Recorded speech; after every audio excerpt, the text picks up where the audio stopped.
ನಿನ್ನೆ ದೆಹಲಿಯಲ್ಲಿ ಬಿಸಿ ಬಿಸಿ ಚರ್ಚೆ ಆಗಿರುವಂತಹ ವಿಚಾರ ಅಂದ್ರೆ ಅದು ಸಿಎಂ ಸಿದ್ದರಾಮಯ್ಯನವರ ಸ್ಟೇಟ್ಮೆಂಟ್. 5 ವರ್ಷಗಳ ಕಾಲ ನಾನೇ ಸಿಎಂ ಆಗಿರ್ತೀನಿ, ಬಿಟ್ಟು ಕೊಡುವ ಮಾತೇ ಇಲ್ಲ ಅಂತ. 5 ವರ್ಷ ಅಂದಿದ್ರೂ ಕೂಡ ಚರ್ಚೆ ಆಗ್ತಿರ್ಲಿಲ್ಲ ಅಂತ ಅನ್ಸುತ್ತೆ.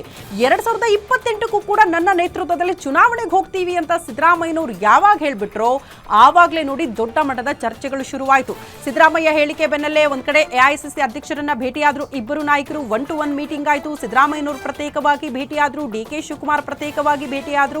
ನಿನ್ನೆ ಇಡೀ ದಿನ ಮೀಟಿಂಗ್ ಮಾಡಿದ್ದಾರೆ ಎಐಸಿಸಿ ಅಧ್ಯಕ್ಷ ಮಲ್ಲಿಕಾರ್ಜುನ ಖರ್ಗೆ ಅವರು.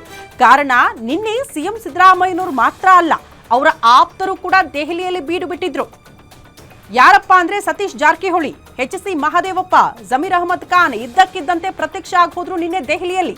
ಹಾಗಾಗಿ ನಿನ್ನೆ ಎಐಸಿಸಿ ಅಧ್ಯಕ್ಷರನ್ನ ಅವರೆಲ್ಲ ಕೂಡ ಭೇಟಿಯಾದ್ರು. ಅವರ ಜೊತೆ ಕೂಡ ಎಐಸಿಸಿ ಅಧ್ಯಕ್ಷರ ಮೀಟಿಂಗ್ ಆಗಿ ಹೋಗಿದೆ. ನಿನ್ನೆ ಸಿಎಂ ಆಪ್ತ ಬಳಗ ಫುಲ್ ಆಕ್ಟಿವ್ ಆಗಿತ್ತು. ಕಾರಣ ಇಷ್ಟೇ, ಸಿದ್ದರಾಮಯ್ಯನವರಿಂದ ಒಂದು ಸ್ಪಷ್ಟ ಸಂದೇಶ ಬರಬೇಕು ಅಂತ ಕಾಯ್ತಾ ಇತ್ತು ಅವರ ಆಪ್ತ ಬಳಗ.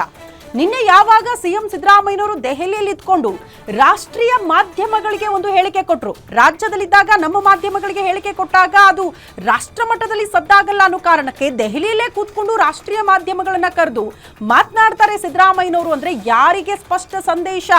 ನೇರವಾಗಿ ಡಿಕೆ ಶಿವಕುಮಾರ್ ಸುತ್ತಲೂ ಇರುವಂತಹ ಅವರ ಆಪ್ತ ಬಳಗದ ನಟ್ಟು ಬೋಲ್ಟ್ ಅನ್ನ ಟೈಟ್ ಮಾಡಿಬಿಟ್ರ ಸಿದ್ದರಾಮಯ್ಯರು. ಈ ಪ್ರಶ್ನೆಗಳು ನಿನ್ನೆ ಹುಟ್ಕೊಳ್ತು. ಕಾರಣ ಯಾರು ಕೂಡ ನಾಯಕತ್ವದ ವಿಚಾರದ ಬಗ್ಗೆ ಮಾತನಾಡೋ ಹಾಗಿಲ್ಲ. ಸಿಎಂ ಕುರ್ಚಿ ಖಾಲಿ ಇಲ್ಲ, 5 ವರ್ಷ ನಾನೇ ಸಿಎಂ ಆಗಿರ್ತೀನಿ, 2028ಕ್ಕೂ ಕೂಡ ನಾನೇ ನನ್ನ ನೇತೃತ್ವದಲ್ಲಿ ಚುನಾವಣೆಗೆ ಹೋಗ್ತೀವಿ ಅನ್ನುವಂತಹ ಸ್ಟೇಟ್ಮೆಂಟ್ ಅನ್ನ ಯಾವಾಗ ಸಿದ್ದರಾಮಯ್ಯನವರು ಕೊಟ್ಟು ಬಿಟ್ರೋ ಆಗ ನೋಡಿ ಅತಿ ಆಕ್ಟಿವ್ ಆಗಿದ್ದವರ ಆಪ್ತ ಬಳಗದಲ್ಲಿ ಗುರುತಿಸಿಕೊಂಡವರು ಸತೀಶ್ ಜಾರಕಿಹೊಳಿ, ಎಚ್.ಸಿ. ಮಹದೇವಪ್ಪ, ಜಮೀರ್ ಅಹಮದ್ ಖಾನ್, ಈಶ್ವರ್ ಖಂಡ್ರೆ ಅವರು ಎಲ್ಲರೂ ಕೂಡ ನಿನ್ನೆ ದೆಹಲಿಯಲ್ಲಿ ಬೀಡು ಬಿಡೋ ಮೂಲಕ ಎಐಸಿಸಿ ಅಧ್ಯಕ್ಷರು ಕರೀದೇ ಇದ್ರೂ ಕೂಡ ಹೋಗಿ ಭೇಟಿಯಾದ್ರು.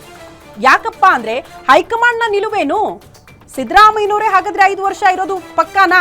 ಹೈಕಮಾಂಡ್ ಕೂಡ ಅದಕ್ಕೆ ಕ್ಲಾರಿಟಿ ಇದೆಯಾ? ಈ ವಿಚಾರಗಳಿಗೆ ಸಂಬಂಧಪಟ್ಟಂತೆ ಏನಾದ್ರೂ ಒಂದು ಸಂದೇಶ ತಂದ್ರ ಆಪ್ತ ಬಳಗದವರು? ಇದು ಕೂಡ ಕುತೂಹಲಕ್ಕೆ ಕಾರಣ ಆಯಿತು. ಕೆಲಸದ ಬಗ್ಗೆ ಗ್ರಾಂಟ್ ಹೆಚ್ಚಬೇಕು ಅನ್ನೋದು ಎಲ್ಲರದು ಡಿಮಾಂಡು 90ರಷ್ಟು. ಇನ್ನೊಂದು 10% ಜನ ಹೇಳಿರ್ಬೋದು ನಮಗೆ ನಾಯಕ ಬೇಕು ಬೇಡ ಅಂತ. ಸೊ ಮೆಜಾರಿಟಿ ಜನ ಅಲ್ಲಿ ಕೆಲಸದ ಹೇಳಿದಾರೆ ಹೊರತಾಗಿ ಬೇರೆ ಬೇರೆ ಸಮಸ್ಯೆಗಳು ಹೇಳಿದಾರೆ ಹೊರತಾಗಿ ಅದನ್ನು ಬಿಟ್ಟರೆ ಅಲ್ಲಿ ನಾಯಕ ಬದಲಾವಣೆ ಬಗ್ಗೆ ಯಾರು ಅವರು ಕೇಳಿಲ್ಲ. ಸುರ್ಜೇವಾಲರು ಇವರು ಕೂಡ ಯಾರು ಹೇಳಿಲ್ಲ. 10% ಹೇಳಿರ್ಬೋದು, ಒಂದು 20 ಜನ. ನಾವು ಕಾಂಪಿಟೇಟರು ಅಲ್ಲ, ಆಕಾಂಕ್ಷಿನೂ ಅಲ್ಲ, ಹೀಗಂತ ಅನ್ವಯಿಸೋದಿಲ್ಲಲ್ಲ ಆ ಸಂದೇಶ. ಅವರು ಹೆಚ್ಚು ಕೆಲಸದ ಬಗ್ಗೆ ಗ್ರಾಂಟ್ ಹೆಚ್ಚಬೇಕು ಅನ್ನೋದು ಎಲ್ಲರದು ಡಿಮಾಂಡು 90ರಷ್ಟು.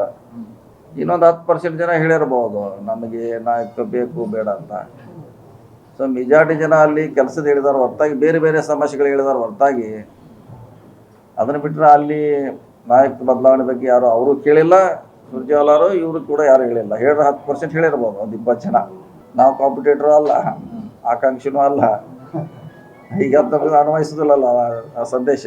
ಅವರು ಹೆಚ್ಚು ಮತ್ತೊಮ್ಮೆ ಪ್ರತಿಪಾದಿಸ್ತೇನೆ. ಯಾವ ರೀತಿ ಅಂತ ಅಂದರೆ, ಡಿಕೆ ಶಿವಕುಮಾರ್ ಸಾಹೇಬರು 40 ವರ್ಷದಿಂದ ಕಾಂಗ್ರೆಸ್ ಪಕ್ಷವನ್ನು ಕಟ್ಟಲಿಕ್ಕೆ ಶ್ರಮ ಹಾಕಿದ್ದಾರೆ. ಈ ತಮ್ಮಲ್ಲಿರೋಂಥ ಎಲ್ಲ ಒಂದು ಹೋರಾಟವನ್ನು ಮಾಡಿದ್ದಾರೆ. ಇವತ್ತೇನಾದರೂ ಕಾಂಗ್ರೆಸ್ ಪಕ್ಷಕ್ಕೆ 140 ಸೀಟ್ ಬರಬೇಕಾದ್ರೆ ಪ್ರಮುಖವಾದಂಥ ಕಾರಣ ನಮ್ಮ ನಾಯಕರಾದಂಥ ಡಿಕೆ ಶಿವಕುಮಾರ್ ಸಾಹೇಬರು ಅಂತ ಹೆಮ್ಮೆಯಿಂದ ಹೇಳಲಿಕ್ಕೆ ಇಚ್ಛೆಪಡ್ತಾರೆ. ಅದು ಮುಂದೆನೂ ಹೇಳ್ತೀನಿ, ಹಿಂದೆನೂ ಹೇಳ್ತೀನಿ. ಅಫ್ಕೋರ್ಸ್ ಇವತ್ತೆಲ್ಲ ನಾಳೆ ಒಂದಿನ CM ಆಗೇ ಆಗ್ತಾರೆ ಅಂತ ಎಲ್ಲ ಕಾರ್ಯಕರ್ತರಿಂದ ಹಿಡಿದು ಶಾಸಕರಿದ್ದಾರೆ. ಅದು ಹೈಕಮಾಂಡ್ ಅವ್ರು ತೆಗೆದುಕೊಡ್ತಾರೆ ನಿರ್ಧಾರ. ಮತ್ತೊಮ್ಮೆ ಪ್ರತಿಪಾದಿಸ್ತೇನೆ. ಯಾವ ರೀತಿ ಅಂತ ಅಂದರೆ, ಡಿಕೆ ಶಿವಕುಮಾರ್ ಮುಂದಿನ ಸುದ್ದಿಗೆ ಹೋಗೋಕ್ಕೂ ಮುಂಚೆ ಸತೀಶ್ ಜಾರಕಿಹೊಳಿಯವರ ಬೈಟನ್ನ ಕೇಳಿಸ್ಕೊಂಡಾಗ ಬಹುತೇಕರಿಗೆ ಬಹಳ ಸ್ಪಷ್ಟವಾದ ಮಾಹಿತಿ ಏನಪ್ಪಾ ಅಂದ್ರೆ, ಸತೀಶ್ ಜಾರಕಿಹೊಳಿಯವರು ಬಹಳ ಮಾರ್ಮಿಕವಾಗಿ ಹೇಳ್ಬಿಟ್ರು. ಸುರ್ಜೇವಾಲಾ ಬಂದಾಗ 10% ಶಾಸಕರು ಮಾತ್ರ ನಾಯಕತ್ವ ಬದಲಾವಣೆ ಪ್ರಸ್ತಾಪ ಮಾಡಿರಬಹುದು ಬಿಡಿ ಅಂತ. ಆದ್ರೆ ಶಾಸಕರ ಬೆಂಬಲ ಡಿಕೆ ಶಿವಕುಮಾರ್ ಅವ್ರಿಗೆ ಇಲ್ಲ. ಅತಿ ಹೆಚ್ಚಿನ ಶಾಸಕರ ಬೆಂಬಲ ಇರೋದು ಸಿದ್ದರಾಮಯ್ಯನವ್ರಿಗೆ. ಹಾಗಾಗಿ ಅವರೇ ಸಿಎಂ ಸ್ಥಾನದಲ್ಲಿ ಮುಂದುವರಿತಾರೆ ಅನ್ನುವಂತಹ ವಿಚಾರವನ್ನ ಬಹಳ ಪರೋಕ್ಷವಾಗಿ ಸತೀಶ್ ಜಾರಕಿಹೊಳಿಯವರು ಮತ್ತೊಮ್ಮೆ ಹೇಳಿದ್ದಾರೆ ಅನ್ನೋದು ಬಹಳ ಸ್ಪಷ್ಟ.